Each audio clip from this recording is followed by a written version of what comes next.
Today I'm starting a tincture.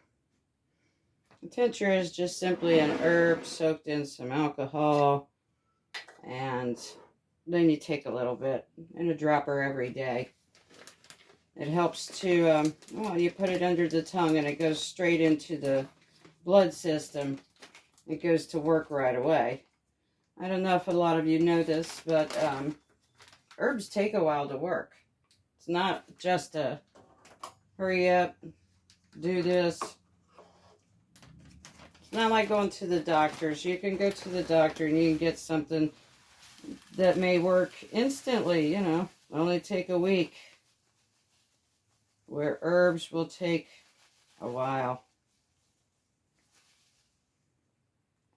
I like to tell everybody not to expect anything for at least a month.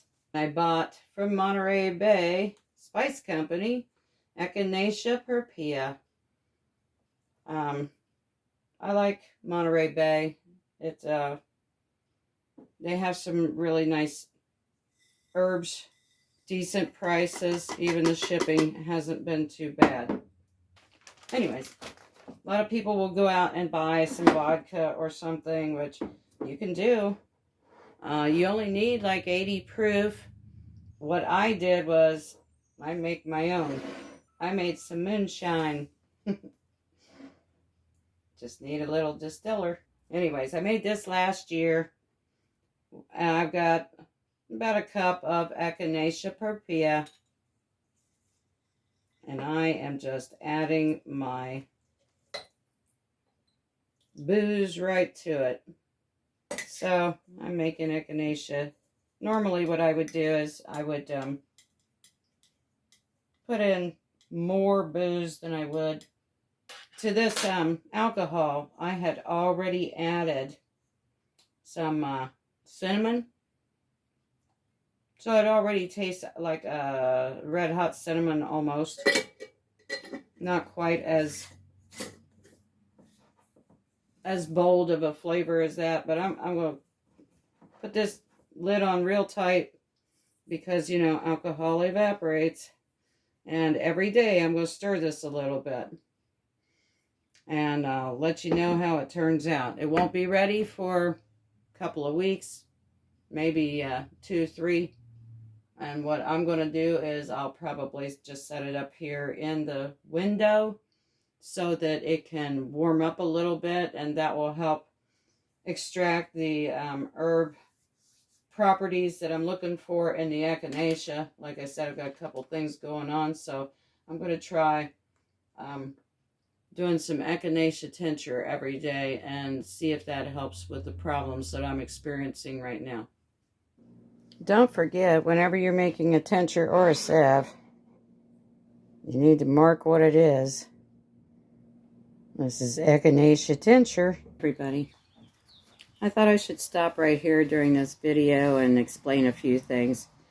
I know I said I made my own moonshine, which is simple enough anymore. You just mix up a batch of sugary, watery stuff and hide it for a couple of weeks or so and then put it through a distiller. You can buy a tabletop distiller now off of Amazon for a couple $100, and they work really well. And that's how I made mine. It's like 80 proof. Not the strongest stuff in the world. But let me explain why I made it. First off, I still have some of my own teeth, And occasionally you get a toothache. It's the middle of the night. You don't want to drive somewhere to go somewhere like a emergency room where they're going to say, oh, you got a toothache. No, we can't do anything about it. We don't have a dentist here. Well, we could give you some pain pills, but we really don't want to. And honestly, do you want to take it? I don't even want to drive out in the middle of the night. Anyways, that's why I made moonshine. I get a toothache, I can stick my finger in it and rub it into my gums. It numbs your mouth. You can take a mouthful of it. It'll numb it. Enough to get you through the night, and then you can go see a dentist if you need to. You can never tell what you might need some sort of alcohol for. Now the cinnamon.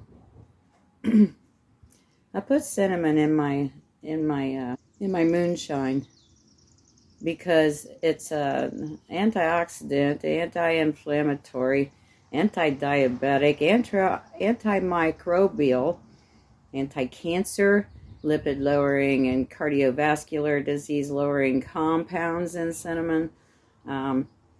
It's even said to have some neurological properties that can help fight against Parkinson's and Alzheimer's. Be aware though, there's two different types of cinnamon. There's Ceylon, which is supposed to be like everybody considers as true cinnamon, and then you have the cassia cinnamon, and that's the most common variety. It's a spice, so everybody goes out and buys it, puts it in their muffins or whatever you're making in the kitchen. It's high in something called cinnamaldehyde, and that is where they think most of its health benefits come from. The antioxidants of cinnamon are so powerful that it's been used as a natural food preservative. It has anti-inflammatory properties, and it can help lower your risks of diseases and anyways. They say that if you supplement with about 3/4 of a teaspoon of cinnamon a day, it helps reduce levels of triglycerides and your total cholesterols, like your LDL cholesterol, and blood sugar in people with metabolic disease. It has so many properties that it could reduce risk factors for heart disease, lowers cholesterol, like I said, your triglycerides, and blood pressure even. It reduces fasting blood sugar levels. They've only done studies on cinnamon with animals, but in a lot of those studies it shows that it could help with Alzheimer's, Parkinson's, and even some of it has been tested for cancer use. The cinnamaldehyde that I was trying to pronounce, it has antifungal and antibacterial properties, and that can help reduce infections as well as tooth decay and bad breath. So that's why I put that in my moonshine, because it is an anti-inflammatory and it reduces infections. The cassia cinnamon is more affordable and it's easier to get, but it's also higher in coumarin, and coumarin can be harmful in large amounts. The Ceylon is a better alternative. You can find it in specialty stores and online. That kind of stuff is not that hard to do. Now, as far as the echinacea goes, if you know anything at all about echinacea, it's called a coneflower. My old house, I was growing it. I used the leaves and the flowers all the time. But, these are plants in the daisy family. And altogether, there's 9 different species, but only 3 are used in herbal supplements. Echinacea purpurea, Echinacea agastifolia, and Echinacea pallida. I know you've heard a ton about Echinacea. It does all kinds of things. Most of it tones the organs. It helps your organs get back to its original state, so that each one can work with another organ, and it can make you a whole lot healthier.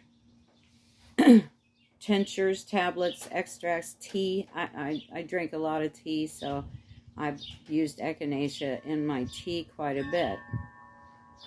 The problems that I am experiencing physically is internal things, you know, just my stomach's upset and shit like that. So I'm going to make this tincture that I'm hoping to take every day, if I can remember. But it should help tone up all of my organs and just in general make me feel a lot better. Echinacea is really high in antioxidants, so between the antioxidants in the echinacea and the antioxidants in the cinnamon, I should be, you know, like flying high here. Echinacea improves your immunity, your blood sugar, anxiety, inflammation, skin health. And yes, once again, they think it could have anti-cancer properties. Both of these, if you do the research, they'll tell you they need to do more research with humans. Everybody wants scientific studies. And I don't know, that's what they did with the vaccine, you know. Let's do the science. Yeah. Anyways, if you're one of those people that don't want the alcohol, I wanted the alcohol for the numbing effects. I'm not getting drunk on this stuff. I need to use it. The alcohol under the tongue absorbs into the body very quickly. And I even found a recipe where you can make a tincture non-alcoholic if you want to. Probably cost you a little bit, because my moonshine cost me barely anything, just the sugar and the time to run it in my machine. But if you want to make a non-alcoholic extract, you can substitute the alcohol for any extract recipe with 3 parts food-grade liquid glycerin and 1 part water. Stir the 2 ingredients together until they're well combined, and then use it in your recipe as you would any of the other. I forgot to say that the roots are generally used for tinctures and extracts because they are the more potent part of the plant. But mine is for a long-term use, which you can. Doesn't seem to be any effects from long-term use of Echinacea, except maybe because it's in alcohol. You might become an alcoholic. That I've got some cheesecloth. I fastened it on with a rubber band. It's just there so I can strain my alcohol. Anyways, I'm going to pour it real slow. Hoping I can catch most of the herb. I just want the alcohol. Alright, well, normally what I would do is I would strain it off, squeeze this out, and throw out all of my herb. And then take a dropper. You only need about a teaspoonful of this, and you put it under your tongue and you hold it for a few minutes. Or you can take a shot of it and hold it for a few minutes. In any case, if you put it under the tongue, it goes into the bloodstream right away, and that's usually the thing that you want. You want it to go in there as quickly as possible. Now, for me, toothache or anything, I'm going to be using this, and that's why I've made so much. Being an alcohol base, you don't really have to worry about it going bad as long as you strain it. Of course, it's not going to last that long, especially if you are taking about a teaspoonful every day. That should help keep my blood clear, my blood thinned a little bit, and help strengthen my organs and tissue.